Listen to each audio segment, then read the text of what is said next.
McElroy, Cubelic in the morning, Jox 94.5. He joins us every week. Always grateful to visit with the coach, and I think we have a lot of great questions for him this week. He's the coach, Wimp Sanderson, brought to us by our friends at Coke and Piggly Wiggly.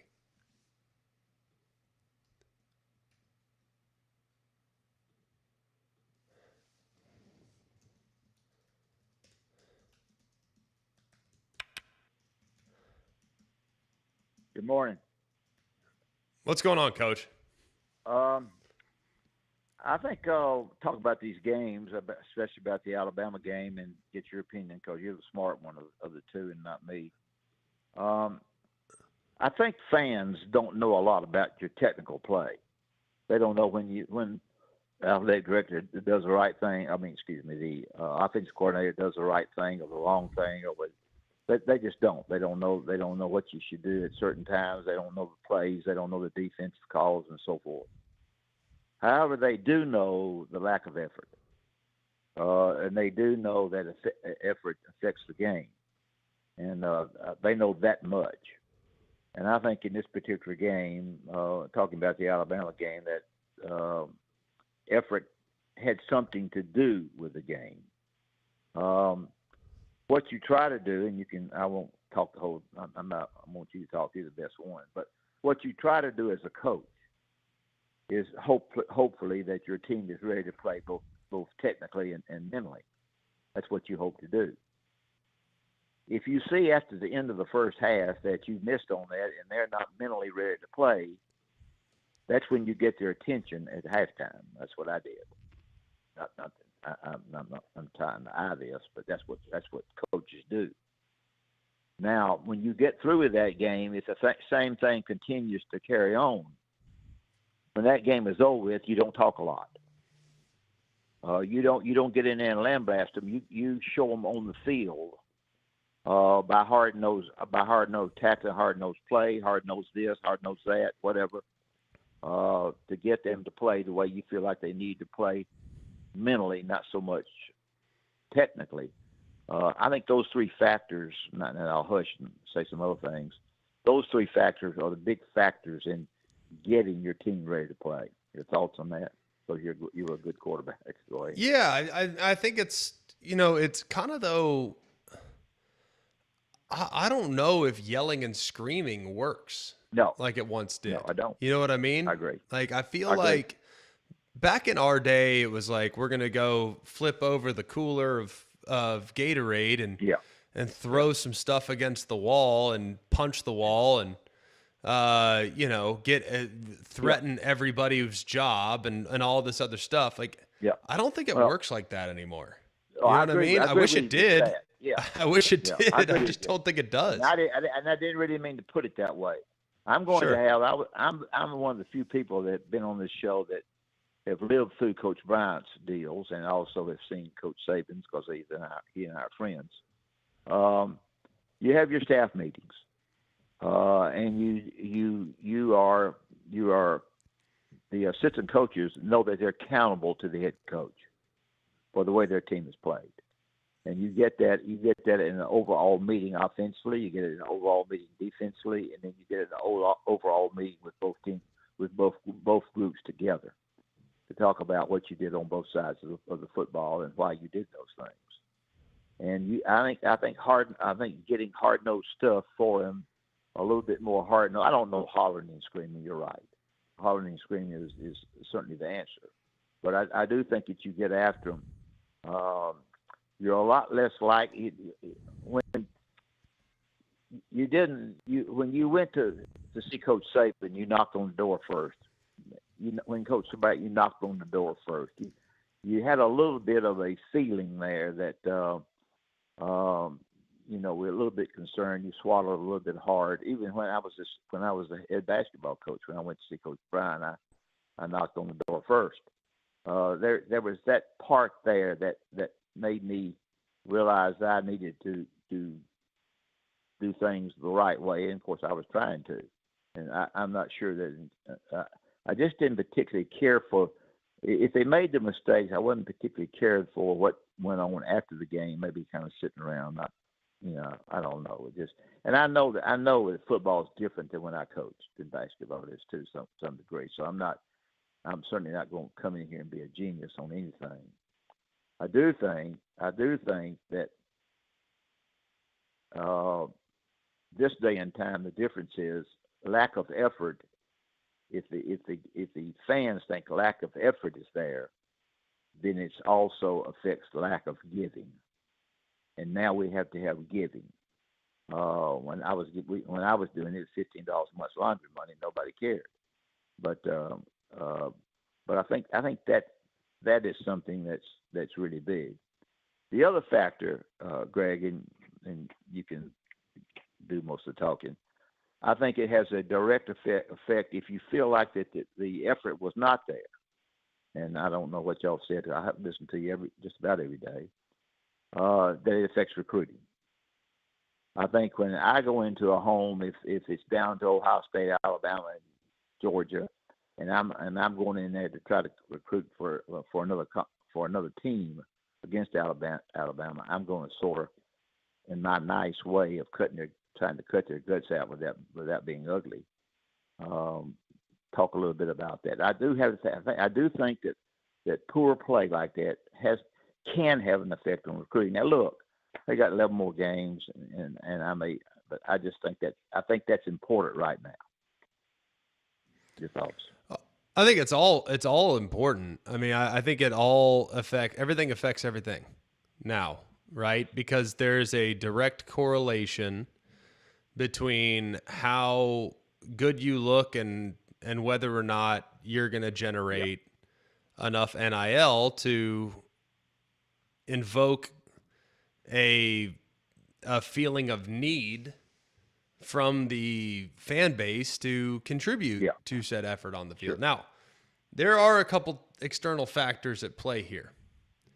Like back in the day, you had remarkable competitive depth. Great depth. And back in my day, back in, Cole's day, the gap between maybe not so much in Cole's day. I feel like stockpile talent was at a few places back then. But in the 2010s, the backup at Alabama was not that much worse than the starter, no matter what. Yeah. It doesn't matter the position. Now, were there some guys that were just next level? Quinnen Williams, for example, Jonathan Allen, for example. Yeah, some guys were just next level.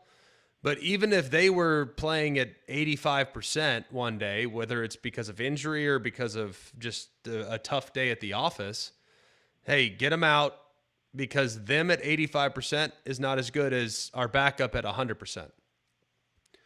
And I don't think we see that. And Kirby has talked about this. It's harder now to get guys to play up to their potential on a week-to-week basis. It's harder now because you don't have the competitive depth.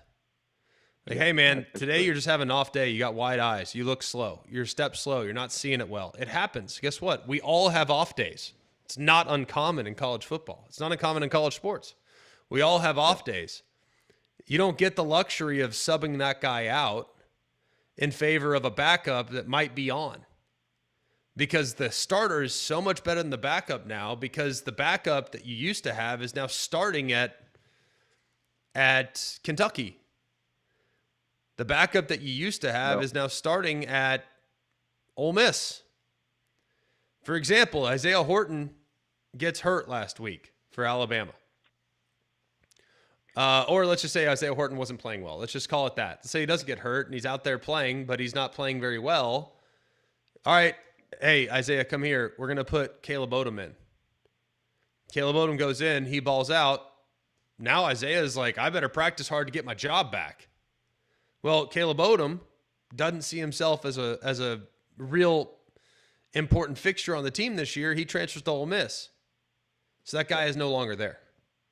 So I think that is a challenge. Good point.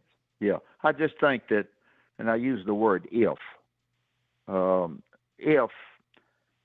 I felt like looking at the film with my and talking with my assistant coaches, and I would as the head coach a great deal, both in the complex of both of them there together, all of them there together, just part of them.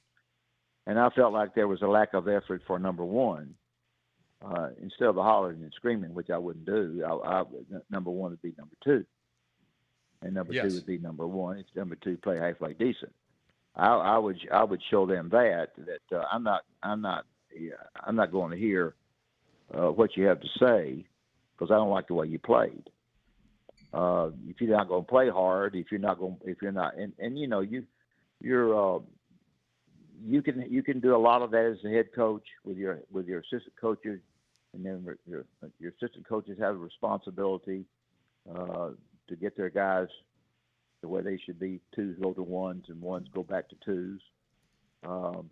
You have to have also, as you know, and you're a darn good player and led in your own way. You have to have leadership on your team. I never will forget. It'll be somebody because y'all talk pro basketball all the time. I had Derek Fisher, a great professional basketball player, on my team at Little Rock. And when things didn't go good, or when they didn't go good and we got beat, or when they didn't go good in practice, I would simply say, you're not going to do that in football, I got it. But I would say, hey, you better get over there with Derek because we're going to be here a long time.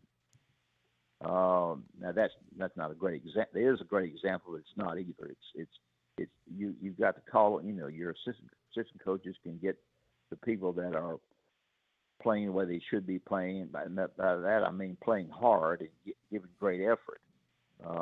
You have guys get on this show and talk to you about the technical things that were done wrong.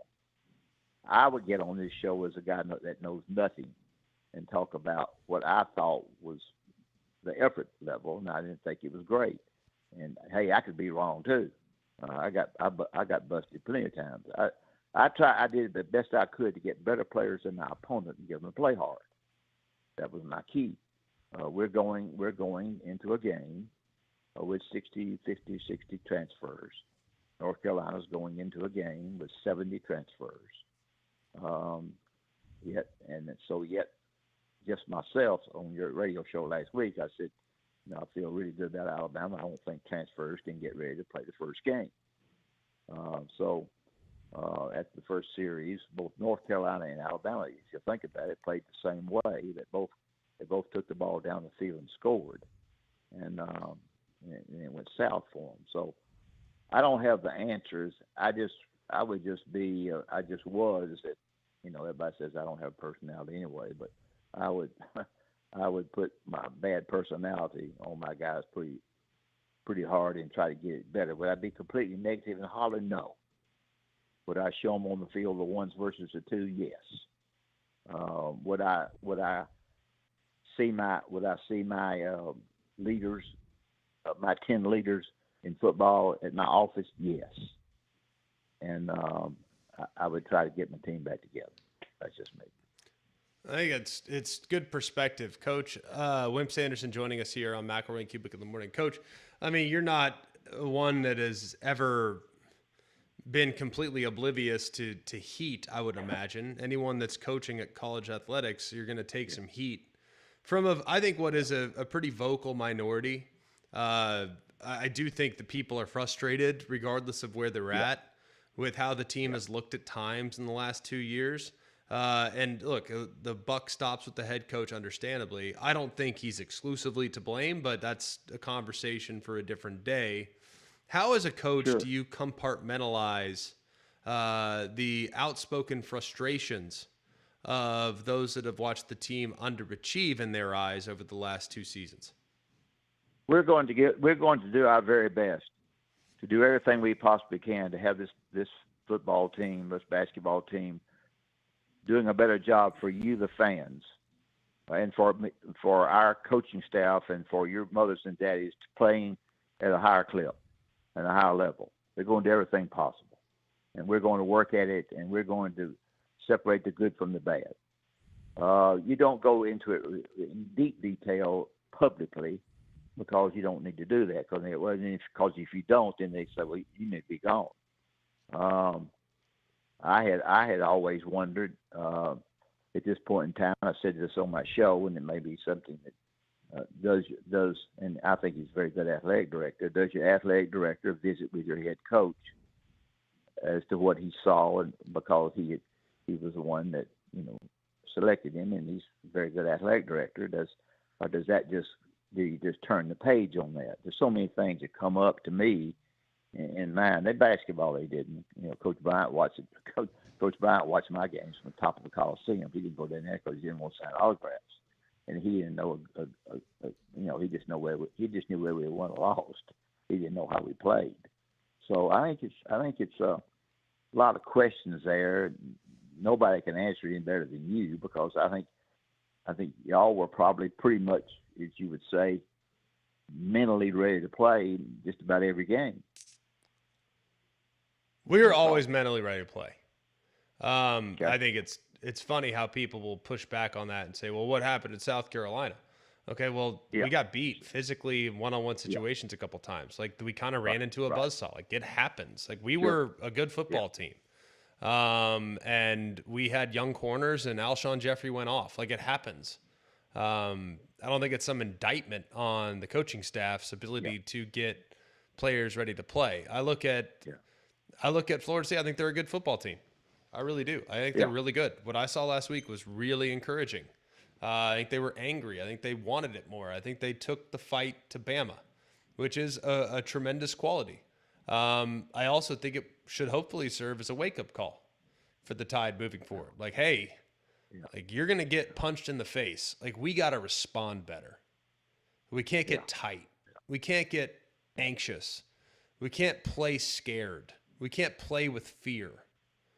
We need to just take the fight to them. And, hey, guess what? We might lose some games. Like, that 2010 team, if we played that season over again, guaranteed not going 9-3. Like, if you took the exact same team and played it over again, took a time machine back to August and played that season over again, we might lose to South Carolina, but I bet you it wouldn't have been convincing. And probably beat them 7 out of 10. We might lose to LSU, but probably not going to give up a 30-yard fake punt, and probably not going to give up a 3rd and 18 conversion to Jared Lee.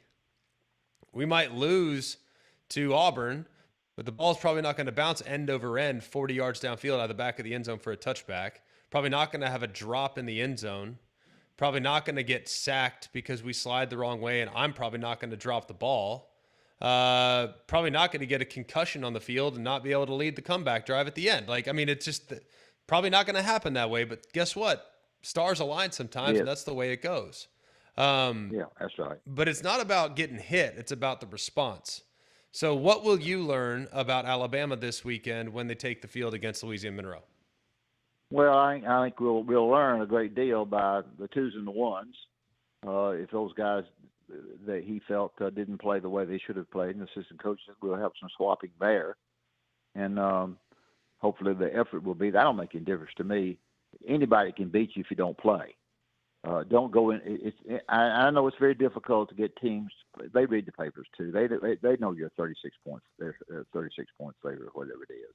I understand that, but it's you just have to be. You have to let one of those booger bears beat you like that. One of those where you're 36 or 48 point favorite is 46 points. I think as Auburn is.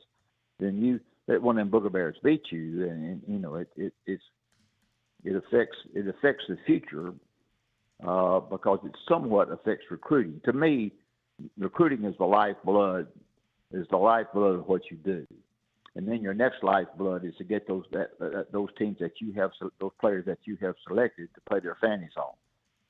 Did I do it every time? No. Did I get my guys to play have fannies off at games? No. I had the luxury of bringing them home and practicing at midnight. You can't do that in football, but can't do it anymore because I got to stop after I did it. So I just feel like that, you know, that those, you know, you can't come in and scream and holler. You're exactly right. You got to come in and show, and you got to make them feel like that look, I want you to play as hard as you can play. I care a lot about you. I like you I want to do well by you as a person. I care for you. I want you to graduate. I want you to do things. I also want you to play the way you're capable of playing. If they understood I never will forget this, and I'll shut up. I got the job after 20 years at Alabama, and nobody except my wife and 3 kids wanted me to have it. Everybody was mad. Coach Bryant doesn't want to have a basketball team. He hired a guy who had never been the head coach in college. I just set out to show them that they were going to be wrong. I was going to do everything I possibly could to do it. I'm going to play St. John's in New York.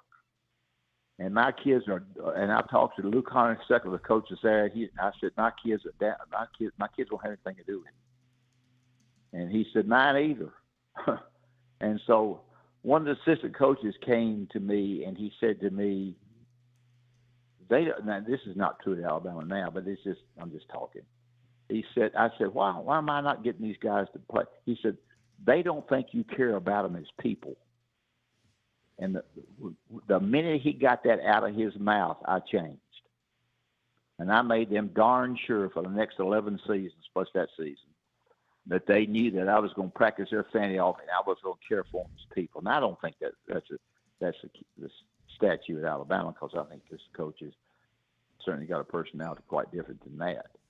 But I do think by practicing them hard and getting them to try to play harder, that they understand, and moving the ones down to the 2s or the 3s, that you don't just like them, you care about them as people.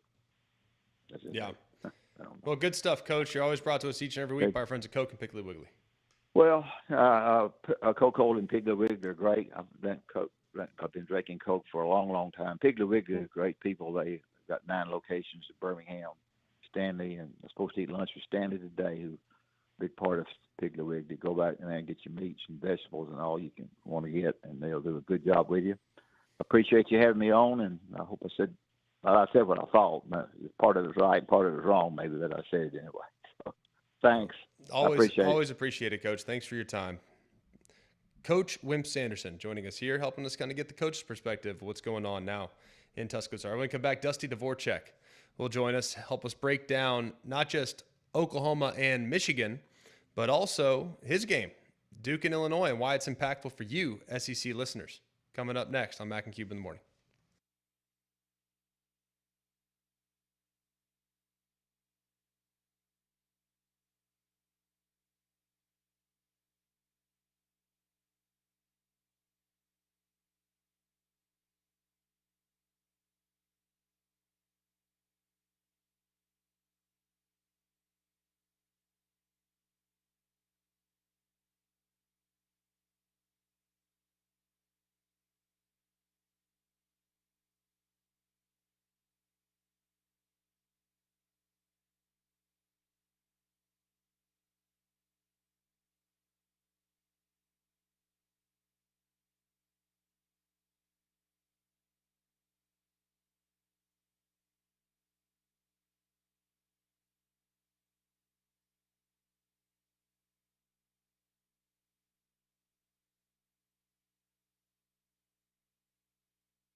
McElroy, Cubelic, good morning, 9:26 here.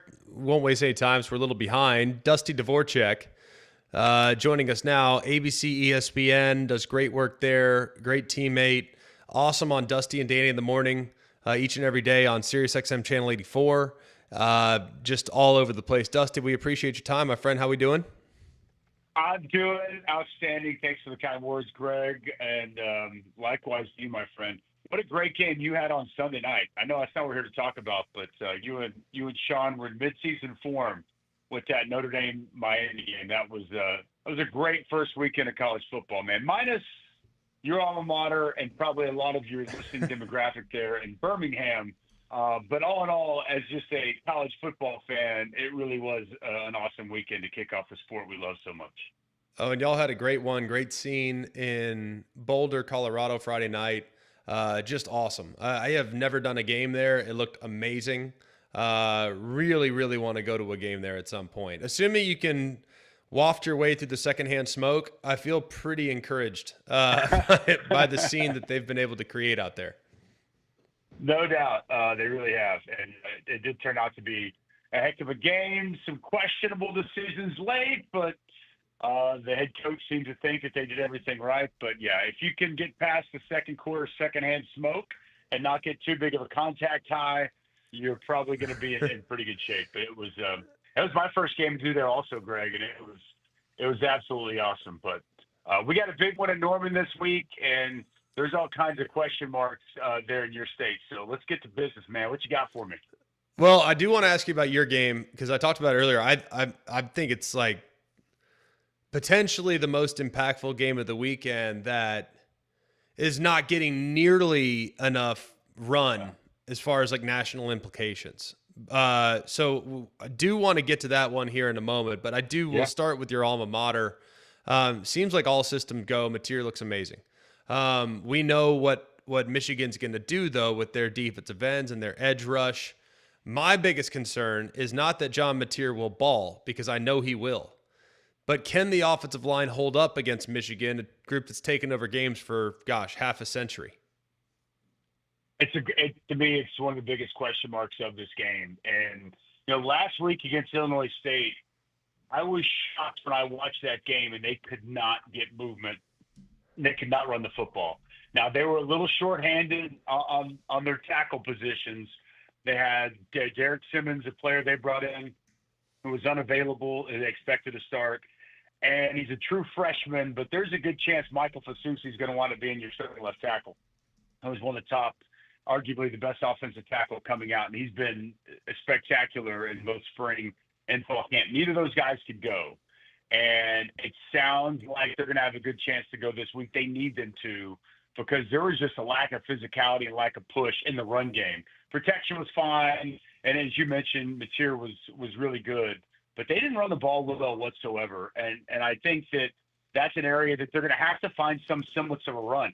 Even if you're attacking the perimeter and you find different ways, if you can't just stuff it up in there between the tackles, they've got to find a way to get some run game going to complement what John Mateer is able to do. And then on the flip side, man, I really think that one of the biggest keys of this game, and it's been talked about so much, but the Oklahoma defensive line, it's going to be in the conversation as one of the best defensive lines in the SEC and in college football. They're loaded and deep at D tackle. R. Mason Thomas is legit. Marvin Jones Jr., he sure looked apart in his first opportunity against Illinois State. But if they can slow down or negate Michigan's rushing attack, they want to get Justice Haynes going. Bryce Underwood, fabulous throwing the football in week one. I mean, ball jumping out of his hand. They didn't run it. He only had 2 carries. I think there's at least 12 carries for Bryce Underwood. I think they were saving that for this game. So the combination of Justice Haynes, Bryce Underwood as runners, if Oklahoma can slow them down, get them in third and predictable, that's a recipe for success. If Michigan can control that line of scrimmage and Sharon Moore can come back into his alma mater's backyard and run the football and set them up in 3rd and 3, 3rd and 4, 3rd and 2, that's a recipe for a Michigan win. So I know it's shocking, but the line of scrimmage is going to be such a huge factor in this game and the outcome on Saturday night. No doubt is. And just a little bigger picture. I know what Brent Venables needs to do this year. I get it. But amongst the fan base, like where are they? And we've been answering this question all week with Alabama, but I'm curious from your vantage point, you live there locally, what is the current temperature for Brent Venables going into this matchup? He needs to win this game. I think that this is year 4, and I think that everybody is still giving him, for the most part, the benefit of the doubt. And I think this is, show it to me. This is freshman quarterback coming into your backyard. Game day is going to be there. Prime time. Yeah. The atmosphere is going to be electric. They need to win this game. I think that you will hear the level of frustration if they lose this game is going to be probably more than palpable, but borderline uncomfortable. So I pointed to this game as, the Tennessee game was huge last year, but I think this one might be even more important because it's second year in the SEC. This is a game that you're favored at home. You're expected to win. Oklahoma needs to show up, perform, and win this game on Saturday night, or else I think the fan base is going to really take a hard turn, and it's going to be before we get into SEC play. Visiting with Dusty Dvoracek, does a great job on the ABC, ESPN family of networks, and also on Dusty and Dan in the Morning, Channel 84 on Sirius XM. Last one before we move to your game. Looking at just Oklahoma's defense as a whole, it's hard to take a lot from what we saw last week. I love what we've seen in the past from their defensive line, and Bryce Underwood's going to get a million different looks. How does Brent Venables avoid trying to do too much? Because that's the one thing with him. It's like sometimes I think he does a little too much and doesn't just allow his players to go rip. He wants to create confusion, which I get. He wants to be able to attack, which I get. But I also think, like in this game, you might be better served just kind of letting the game come to you. So how do you think they'll attack Bryce Underwood in this Michigan offense? I think early downs, I think they're going to be very aggressive. And I don't think you'll see them get too exotic or get, try to disguise or do too much until they get in third down and predictable situations. If they can live in 3rd and 7 plus, then I think that's when you see some of the creativity. I think that's when you see them try to mess with a young quarterback, with that crowd, just creating some pressure, simulated pressures where you're showing 6, you only bring 4. I could easily see them trying to break out some zone blitzes and disguise some coverages, moving right at the snap and post snap. But I think early downs, I think it's going to be pretty straightforward. And I think it's going to be, more of an old school fight. And I don't think that Oklahoma is going to try to do too much in that regard. And they believe in their defensive line. They know that's the strength of their defense. You got to replace Danny Stutzman at linebacker. I like the linebackers that they have there. They got a good collection of guys. But I think that they know where their butter's bred. And I don't think, one thing, to me, you don't have to do a lot of movement. To your point, let it rip. And I mean, let it rip up front. Let these guys go win one-on-one matchups and control the line of scrimmage. So and that is, look, I played for him. I know it. And you've done a lot of his games, whether it's at Clemson or now back at Oklahoma. He loves to do a lot and a ton of looks, and there's a lot of defense. I really don't think going into this, I think it will be more of a simplistic game plan. And I think that he likes the matchup of his front against their offensive line. I think he feels good about a wide receiver. I don't think Michigan has anyone that just strikes fear in you from a speed perspective. And I think it's going to be a pretty straightforward game plan. And I can't wait to see if this defensive line can live up to that. I mean, Phil Steele said they're the number 1 defensive line in the country going into this season. And that's high praise from a guy that's been doing it a long time. I want to see them live up to that billing. And you shouldn't have to do anything too much. If you're that good up front, you should be able to line up, win your one-on-ones, and control the line of scrimmage. Yeah, I think that's I feel like sometimes, and it's not always the case, and I think sometimes it's dependent on like what can your offense do. Like Venables tries to call the perfect play, and like in this game, I don't think there is necessarily a perfect play because if the perfect play does lead to you getting gashed, like do not leave anything on the field, like keep it in front and let the freshman screw it up. But what do I know? We'll see. I can't wait to see how he defends it because there's nobody that does better, I think, from a planning standpoint and taking away your tendencies than Venables. So looking forward to watching it for sure. Let's go to your game. And I said an hour ago on our show, I think this game has so many implications. If you're a fan of the SEC, I know you guys call a lot of SEC games, like you need Illinois to lose because their schedule is pointing straight towards locking up a playoff spot without having really beat anybody. So this is one that they can lose, absolutely. I love some of the disruption that Manny Diaz creates. I love that he has some chaos. I love their wide receivers. I think they're really good at wideout. As you kind of size this one up as Illinois goes to Duke, where they are a slight favorite, how does Duke pull the outright upset? Well, that's a great way to frame it. I think Darian Mensah, the guy that you paid a lot of money, he's got to be able to make some plays down the field. And you mentioned the wide receiving core. I agree. And again, they played Elon, but when you dive into the tape, they've got some speed outside. Quayshawn Brown, and they got smaller receivers, not real big, but they can go. He impressed me with his speed. Andrell Anthony, who's been at Michigan, who's been at Oklahoma, he's really got some burst, and he's coming off an injury when he was at Oklahoma. I liked what I saw from him. But Darian Mensah can flat out rip it, man. I mean, he can. And I thought the second half against Elon, he made some throws where the ball placement was really on point. He's not a runner. He's got mobility, but he wants to carve you up. I mean, he wants – and he can move around and throw on the run. And I think that's the recipe here for a win for Duke, is that Darian Mensah is able to find a lot of success throwing the football. Now, you better protect him because Illinois has got one of the best pass rushers in college football in Gabe Backus, and he's only gotten better from where it was a season ago. That'll be a question for me. Can this Duke offensive line that is very veteran, they played together, they bring back pretty much the entirety of their offensive line from a year ago, but will they be able to hold up and provide the time that Darian needs in the throw game? And I love what you said about Manny Diaz. Dude, he does some wicked stuff, man.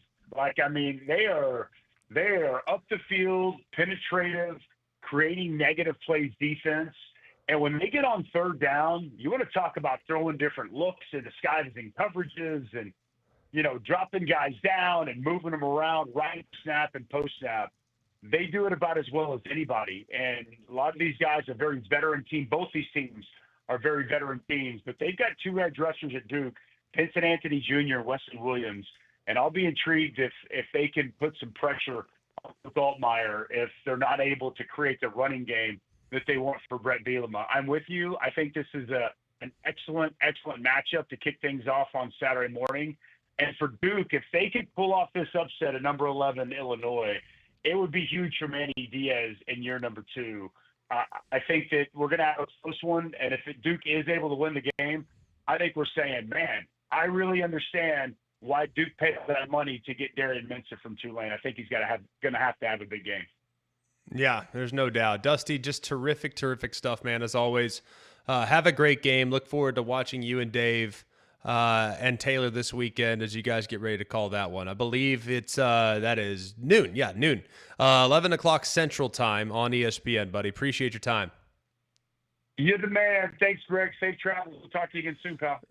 All right, good luck to your Sooners, man. Don't let us down. Let's go. We need Oklahoma. If I'm saying we from an SEC fan's perspective, so hear me when I say this. As an objective observer, I just want to see good games. I really don't care the outcome with the exception of one team. I really don't care. But if you are a fan of the SEC and you want to see as many SEC teams in the playoff as humanly possible, you need those fringe teams to fall off this weekend. And guess what? It can happen. Duke is a slight dog at home against Illinois. Baylor is a slight dog on the road at SMU. There's a handful of others in there as well. Missouri is a favorite over Kansas. Mississippi State is a slight dog at home, 6.5, against Arizona State, a playoff team from a year ago. You need these teams that are going to be in the mix at the end of the season with a good record. Whether they're good or not is beyond it.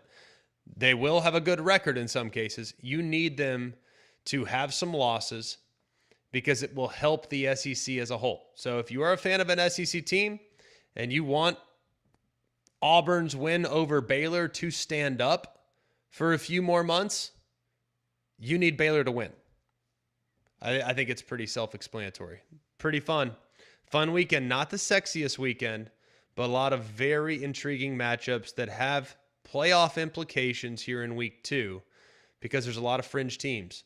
And victories for those fringe teams gives them a pretty good sized feather in the cap. And there's also some potholes out there on the road to that playoff for these teams that could be on the fringe here very soon. So, it's hard to stop a train. Alabama's heat and humidity can be brutal, but don't let it affect your home and family. Keep them comfortable with an affordable Train cooling system. They've been recognized as America's most trusted brand 11 consecutive years, and they're the official cooling partner here at Jox. Find a comfort specialist near you at Train.com. All right, when we come back, bounce around a little bit more, give you a few more games to keep an eye on this weekend on Jox.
Mac and Cube in the morning, Jox 94.5. Crocker Movers is a local company owned by an Iraq War veteran, Eric Crocker. Crocker believes in hiring movers you can trust to complete full background checks and run drug tests on every single employee. These are good guys, and you can trust them in your home. You need a whole home packed up move, your company headquarters moved across country, or you just want them to come rearrange your living room. These guys got you covered. They also do deliveries for furniture that you've purchased and need to get to your home. So call or visit them online today for a free quote. The website's CrockerMovingServices.com.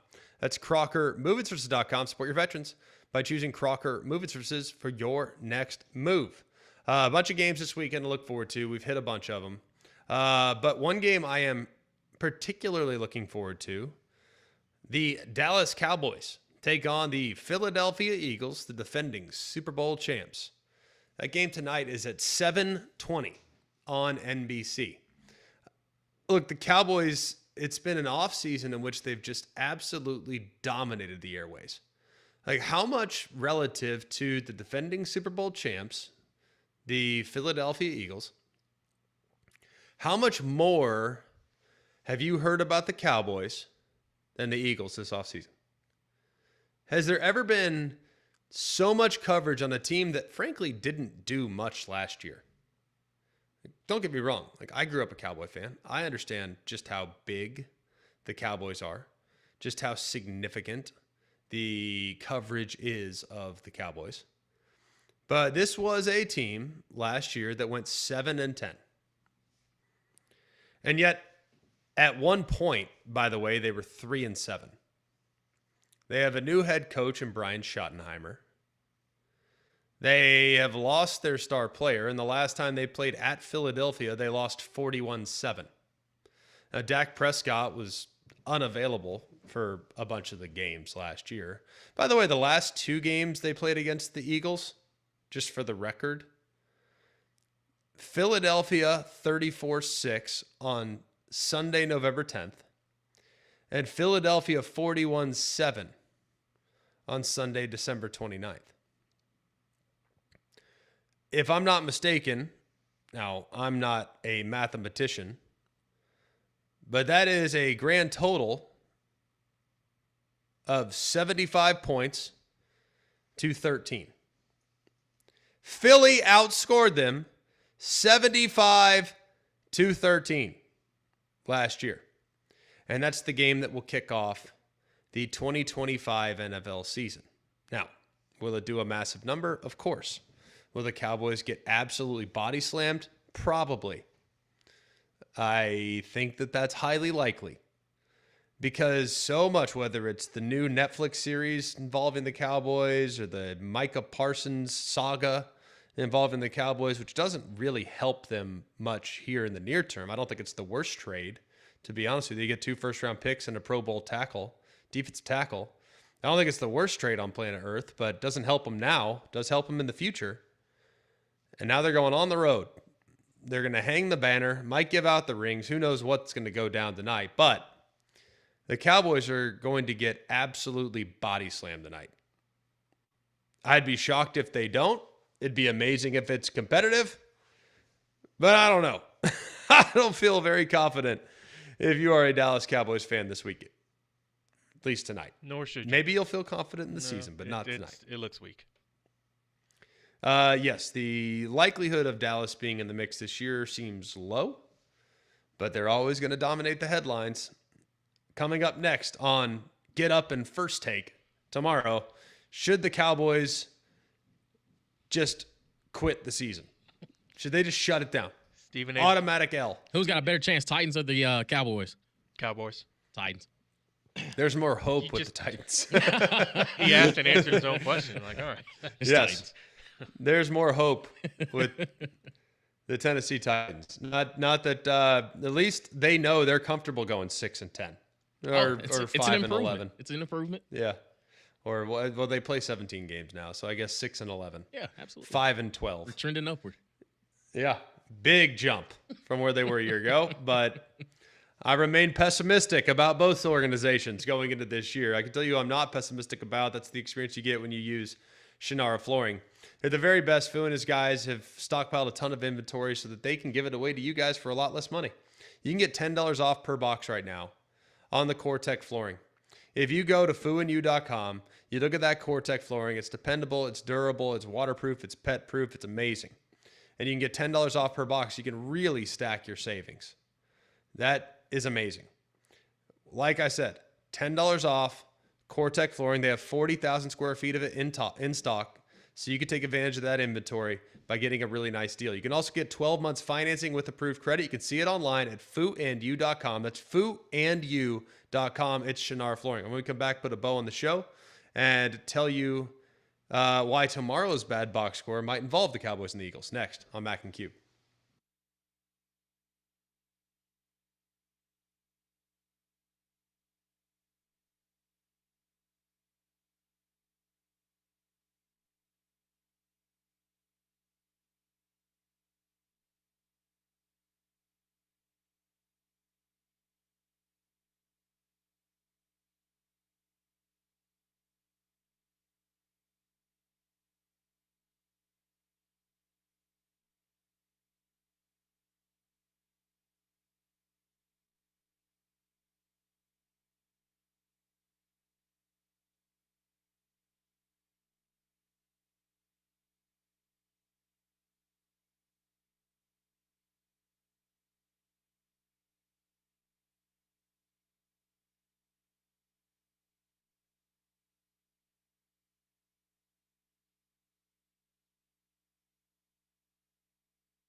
Final segment of the show here, McElroy, Cubelic in the morning, Jox 94.5. You know what's funny is like the NFL on our show, and I know it's the biggest, baddest thing in the land. We all love it. I watch it. I watch it as a fan.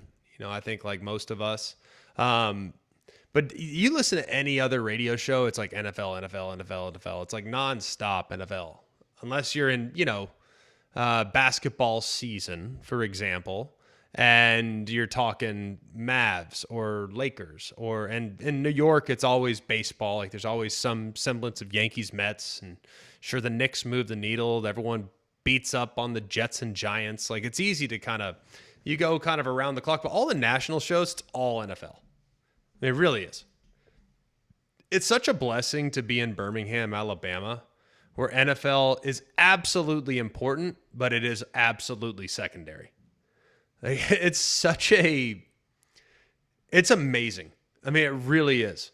It is amazing. So I am remarkably grateful for this market. I'm remarkably grateful to call Birmingham home, and I'm really glad to have a radio show centering around what I love and what y'all love here in the greatest city in America, and quite frankly, the best kept secret in America.